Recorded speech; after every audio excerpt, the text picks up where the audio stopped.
Amsterdam is known for being friendly, open-minded, and progressive. It's a popular place to visit and do business. Just think, in a population of only 800,000 people, you can meet 170 different nationalities. This area's rich history adds a sparkle that's never far below the surface.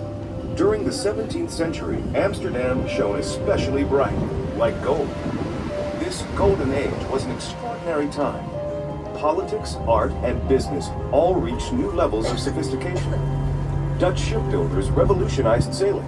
Amsterdam boasted a thriving stock exchange, and painters like Rembrandt and Vermeer produced remarkable art.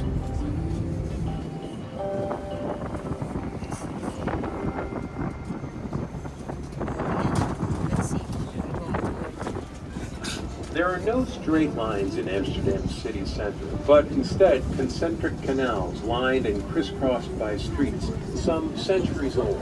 Amsterdam has almost 100 kilometers or 60 miles of canals, even more than that. The city grew up around Dam Square, where the Amstel River was dammed in the 13th century, giving Amsterdam its name. In Old Dutch, it means dam built across the Amstel.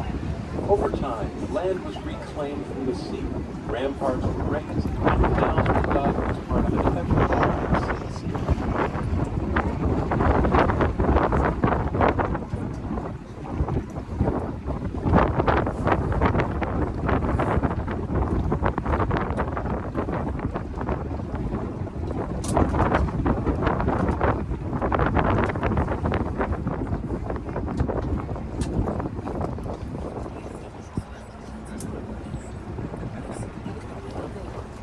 The building with flags atop it is the former Scheepvaart House, or shipping house. A group of shipping companies ran their businesses from here. This early 20th century building is considered to be the first true example of the Amsterdam school style of architecture. The front of the building is impressively adorned with statues of Neptune, his wife, and 4 figures that represent the points of the compass. The building is decorated inside and out with all kinds of nautical symbols, anchors, ships, and famous Dutch mariners. It's now a 5-star luxury hotel.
Please, what I said, I know you want to take pictures, but please, everything inside about it. Thank you very much.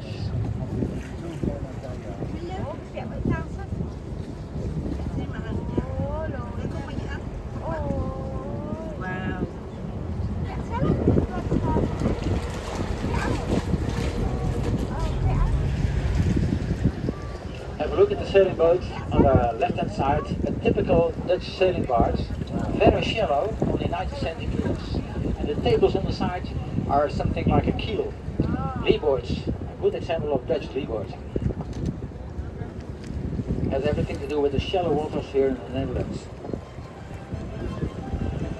We're now traveling along what was once the outer defense wall of the city. The original city boundary was to the right, to the left, salt marsh and the North Sea. The red brick tower coming up ahead of us is the medieval Montelbaanstorm. An ideal lookout for sighting potential invaders, it was built to protect the city's shipyards, wharves, and warehouses from attack. From here, Dutch soldiers armed with longbows, crossbows, and early firearms called arquebuses kept watch over the wide expanse below. The tower's white spire and clocks were added a century later. They were designed by Hendrik de Keyser, an architect whose work can be seen around Amsterdam, and who you're certain to hear more about on this cruise. The clocks couldn't keep time, and the tower's bells rang out frantically. The locals gave it the nickname Silly Jack. Not long after the spire and clocks were added, the tower began to Di ba lose parang to ganun one yung side. concept niya? With Pero some ba effort, ito it was bahay na pulled siya, to tapos rights. talagang paglabas mo You might be na wondering why so many buildings in the city tip to one side or the other. The ground in Amsterdam, a mix of peat, sand, and soil, is very soft. Because of this, buildings were generally designed to be as light as possible. None were very tall, and they often had lots of windows. For stability, they were built on a bed of wooden piles driven as deep as 15 meters, that's 45 feet, into the ground. But if these piles were exposed to the air, they began to rot, and the buildings they supported sank and shifted. kaya pala Today, may mga hindi. water levels in and around the city are carefully controlled to minimize rotting. When new piles are needed, they're made of concrete. Still, you'll see many a house with a sideways tilt. Kaya pala may The mga house na month-long parang storm was a place where sailors gathered before setting out to sea. The journeys were long and difficult, and not everyone returned. Legend has it that the women who loved them also came here to say goodbye, perhaps forever.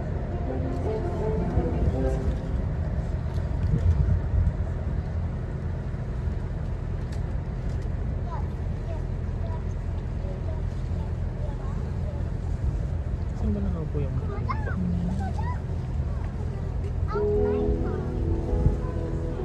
We are now on the Odishan, or Outer Trench Canal. During the 16th century, it served as a defense canal. All the city's canals served one or more of these functions, as a transportation route, a line of defense, or a way to manage water levels. The Odishans, because of its size and location, did all of this. Because it was one of the only canals wide enough for large ships to sail, and because of its proximity to the harbor, the Odishans became a convenient place to unload cargo.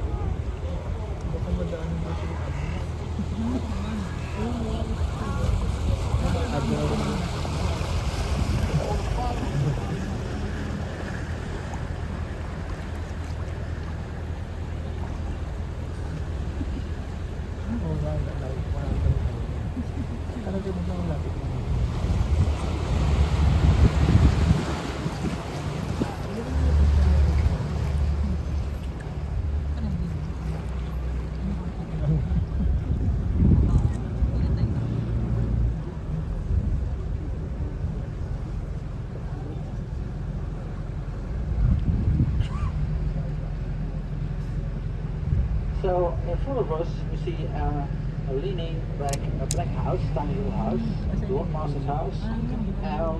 Behind it in the street, on the other side of the street, a bit to the left, is the Rembrandt house. So I has worked there for about 20-25 years. And together with the building next to it is the Rembrandt Museum. Quite a nice item for when it rains here in Amsterdam. So the Rembrandt, when we're in the lock, have a quick look to the left and you can see the sign of Rembrandt.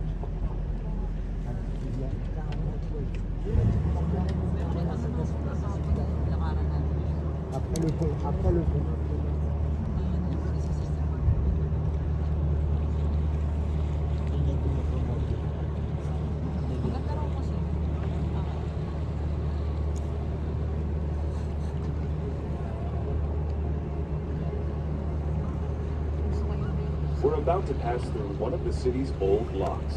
The small, tinny black building was once the lockmaster's house. It's now a pub and cafe full of 17th century charm.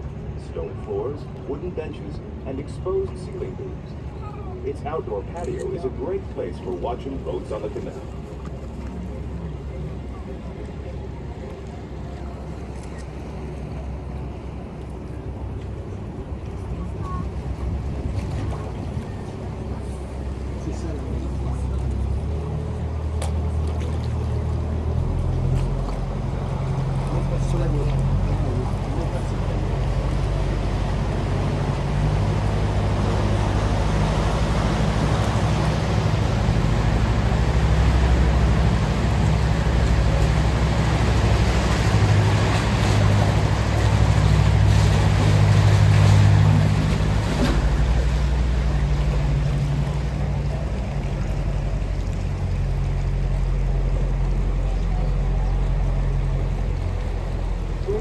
approaching the Waterloo plan. It's located adjacent to the City Hall, the large red brick building. The original Waterloo plain was an island built in the 17th century to create space for Jewish settlers. At the time, it was called Fluyenberg, for Flooding Island. Over time, the name morphed into Floyenberg, for Flea Island, and the bustling market held here was called the Flea Market. For centuries, Jewish traders sold their wares here. The market continues to operate and is now known as the largest flea market in the Netherlands.